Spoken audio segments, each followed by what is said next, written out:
Bismillahirrahmanirrahim. Assalamualaikum warahmatullahi wabarakatuh. Sahabat sekalian, dimanapun Anda berada, Pengurus Besar Nahdlatul Ulama per 2 Juni 2025 mengeluarkan surat instruksi ya, di antara lain kepada pengurus wilayah NU, pengurus cabang NU, pengurus cabang istimewa NU, serta pimpinan pusat Badan Otonom Nahdlatul Ulama. Ya, ini artinya ditunjukkan kepada warga Nahdien struktural ya, yang berada di dalam kepengurusan Nahdlatul Ulama. Adapun begitu teman-teman sekalian, bahwa surat ini itu masih dipertanyakan keasliannya ya. Entah itu ini surat benar-benar tulisan PPNU ya, entah itu ini surat hanya hoak belaka ya, tetapi kita akan mengulas surat ini ya. Beberapa poin disampaikan oleh PPNU, ada 5 poin ya, instruksi dari PPNU, tetapi kita akan membahas 2 saja ya, karena menurut saya yang lainnya tidak terlalu penting teman-teman ya. Assalamualaikum warahmatullahi wabarakatuh. Teriring doa serta salam, semoga Allah SWT senantiasa memberikan bimbingan dan pertolongan kepada kita, amin. Menyikapi perkembangan silang pendapat tentang isu nasab yang terus bergulir di tengah masyarakat, sebagaimana tampak dari berbagai sikap dan tindakan pihak-pihak yang saling berbeda pendapat, Pengurus Besar NU menyampaikan instruksi sebagai berikut. Ya, ini jadi berkaitannya tentang nasab, isu nasab. Ya, tumben ya teman-teman ya. Kalau ini benar-benar surat dari PPNU, ya tumben mengeluarkan surat resmi, ya, mengeluarkan pernyataan resmi, instruksi resmi terkait persoalan nasab. 1, 2, 3, nah yang nomor 3 kita akan baca. Setiap fungsionaris, pengurus, dan kader NU berkewajiban menjaga dan menegakkan hak dan martabat segenap warga tanpa kecuali.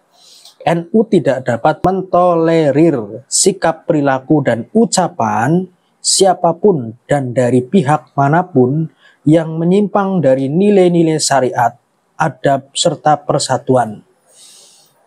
Ya, tidak mentolerir. Ya. Artinya juga harus ada tindakan tegas kepada siapapun pihak-pihak yang melakukan tindakan-tindakan baik ucapan maupun perilaku yang bertentangan dengan syariat. Contoh seperti ceramah yang menyimpang dengan syariat ya, yang digembor-gemborkan oleh Habib Topolowi itu, katanya Habib bisa menurunkan rantai emas dari langit ya. Itu kan ngawur ya. Kemudian katanya seorang leluhur Ba'alawi tidak akan pernah keluar dari kota Hadramaut kecuali 2, ziarah ke makam Faqih Muqaddam dan ziarah ke makam Nabi Hud. Ini menyimpang. Masa tidak haji? Kalau dia mampu, dia berkewajiban haji dong.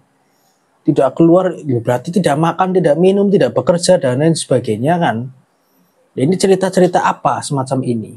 Kemudian ada Nabi Muhammad itu belajar nahwu sorof sama Habib. Ada Habib yang menggentak-gentak malaikat, memarahi malaikat.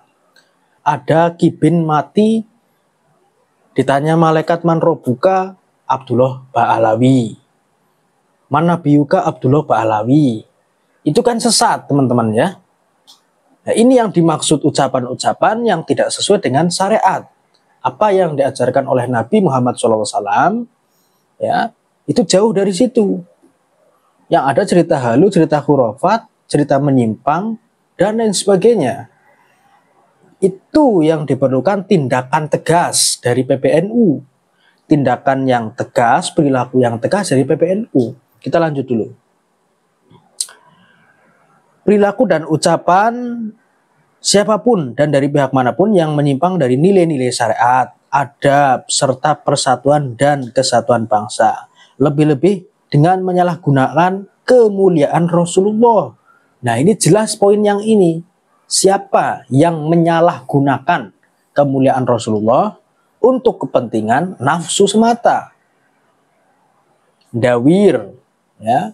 Kemudian apalagi teman-teman? Nipu.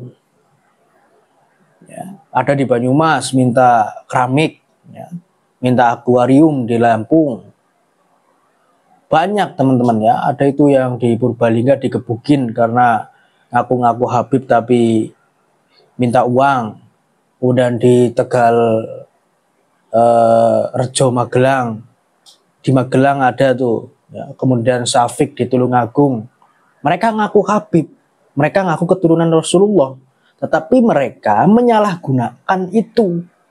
Sudah tidak terbukti, menyalahgunakan, wah itu dosanya berlipat ganda teman-teman ya.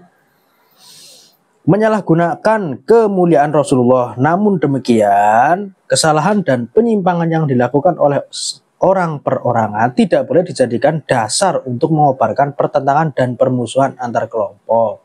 Kalau tidak boleh dijadikan sebagai dasar permusuhan, dasar untuk mengobarkan perang, ya ditindak tegas. PBNU mempunyai instrumen yang banyak untuk menindak tegas itu semua. Ya. Jadi kalau PBNU tegas, aparat tegas, pemerintah tegas, tidak akan masyarakat itu mengobarkan perlawanan permusuhan. Tetapi kalau dibiarkan begitu saja, al-amru bil ma'ruf nahi mungkar dihilangkan maksudnya. Kan seperti itu teman-teman ya. Maksudnya PBNU itu bagaimana? Tidak boleh dijadikan sebagai dasar permusuhan. Ya harusnya ditindak tegas. Kan seperti itu teman-teman. Lalu kalau tidak boleh dijadikan sebagai permusuhan, kita harus diam saja. Kan enggak. Konyol. Ini solusinya di mana? Solusinya di mana kalau begini? Nah, itu poin yang ketiga teman-teman sekalian. Ini poin yang ketiga memang ya agak menyasar ya, menyasar ke klan Ba'alwi karena di situ terdapat siapapun yang menyimpang dari nilai-nilai syariat, ya, PBNU tidak mentolerir ya. Kemudian siapapun yang menyalahgunakan Rasulullah juga PBNU menolak. Tapi jangan hanya menolak doang, perlu tindakan. Nah, 4. Setiap fungsionaris, pengurus dan kader NU berkewajiban mencegah perpecahan. Oke, dan mendamaikan pertentangan serta melepas diri dari keterlibatan dalam pertentangan mengenai nasab, baik dari keikutsertaan dalam silang pendapat yang meninggalkan adab maupun dari keikutsertaan dalam perkumpulan dan organisasi yang sengaja dibentuk untuk menjalankan permusuhan terkait masalah nasab seperti Perjuangan Wali Songo Indonesia Laskar Sabilillah PWILS. Ini poinnya teman-teman. Saya membaca ini kaget ya. Kaget dan lucu. Lucunya bagaimana? PWI difitnah sebagai, ini fitnah loh sudah. Katanya PWI itu lahir dan muncul serta dibentuk untuk permusuhan, untuk perpecahan. Ini kan ngawur teman-teman. Ya, bahwa PWI itu dibentuk tidak ada kepentingan apapun. Insya Allah tidak ada kepentingan apapun. Menjaga marwah Nabi, menjaga marwah negara, menjaga marwah NU, menjaga marwah ulama-ulama NU. Visi misi PWI seperti itu. Kok di sini dikatakan bahwa PWI muncul untuk permusuhan? Nah, ini bagi saya teman-teman ya, tulisan ini tulisan yang sangat tendensius kepada PWILS. Padahal PWILS itu berusaha meluruskan sejarah. Terbukti di berbagai daerah teman-teman kita PWILS mengobrak-abrik makam-makam palsu ya. Terbukti teman-teman kita PWILS meluruskan sejarah, menjaga kiai NU ya. Bagi kabib-kabib yang menghina, mencaci maki, mencela Ya, Kiai Ma'ruf Amin katakannya babi ketika pilpres oleh Bahar. Ya. Kiai Hasyim Asy'ari juga dihina. Gus Dur apalagi. Apa mereka minta maaf sampai sekarang? Kan enggak, saudaraku sebangsa setanah air. Lebaran kemarin Habib Rizik minta maaf. Padahal sudah banyak desakan untuk meminta maaf dari masyarakat dan PWI. Apakah mereka meminta maaf? Tidak. Justru malah Rizik Syihab kita tahu mengobarkan perlawanan. Mengobarkan permusuhan, mengatakan monyet lah dan lain sebagainya. Tugas mereka itu sudah nggak usah ngaku cucu Nabi, minta maaf kepada ulama-ulama Indonesia. Ya diwakili oleh NU lah, minta maaf kepada NU atau minta maaf kepada masyarakat Indonesia karena sudah menghina Gus Dur. Sampai sekarang belum minta maaf, saudaraku sebangsa tanah air. Ya. Nah, PWI seperti itu kok difitnah, dibentuk untuk permusuhan. Permusuhannya yang mana? Permusuhannya yang mana kan? Nah ini aneh teman-teman sekalian ya. Ada apa dengan PBNU ya, dengan Rois Am? Mungkin para penonton ya yang sudah senior ya tahulah ya rekam jejaknya Rois Am PBNU, ya tahu pastilah bagaimana sikap dia kepada klien Mbak Alwi. Ya kalau ini benar ya wajar keluar surat seperti ini. Ya, kalau ini benar loh ya, surat ini benar ya wajar lah. Kita lihat saja rekam jejaknya Kiai Haji Miftahul Ahyar, sikap dia terhadap FPI bagaimana. Ya, sering berseteru dengan Kiai Haji Said Agil Sirot juga, berseteru dengan kiai-kiai lainnya juga sering.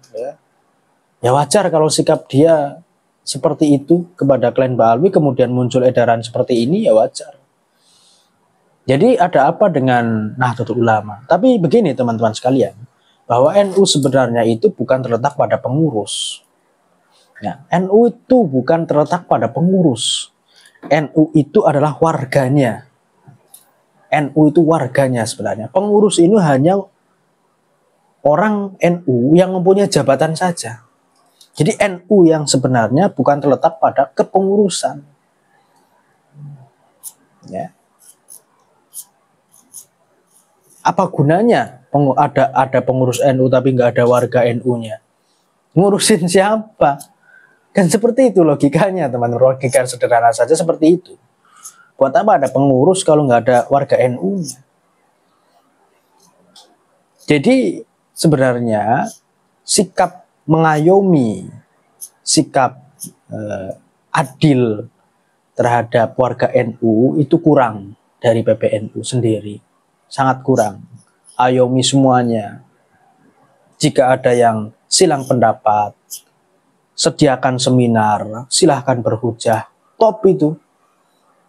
Ya. Memuliakan ilmu artinya kan.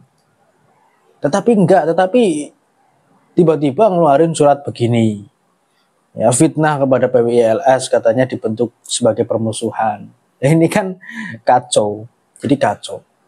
Jadi pada intinya kalau saya melihat seperti itu, kalau tenang-tenang saja teman-teman. Kalau saya melihat surat seperti itu, tenang-tenang saja. Memang sudah diprediksi sejak awal kok. Rekam jejak Kiai Haji Miftahul Ahyar dan sikap-sikap PBNU terkait nasab itu nggak ada solusi dari sana. Nggak ada solusi.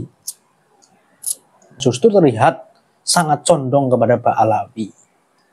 Nah ini kan banyak asumsi muncul di masyarakat. Nah, bisa jadi PBNU sudah disusupi Pak Alwi, sudah menyusup kemana-mana, ya, ke lembaga pemerintahan, ke NU dan lain sebagainya sehingga sangat kuat, sehingga mempengaruhi kebijakan daripada pengurus besar Nahdlatul Ulama. Itu sudah lama kita bacakan begitu teman-teman ya. Jadi pada intinya NU itu terletak di warga NU, bukan di pengurusnya. Pengurus kalau tidak ada warga itu mengurusin apa? Dan begitu.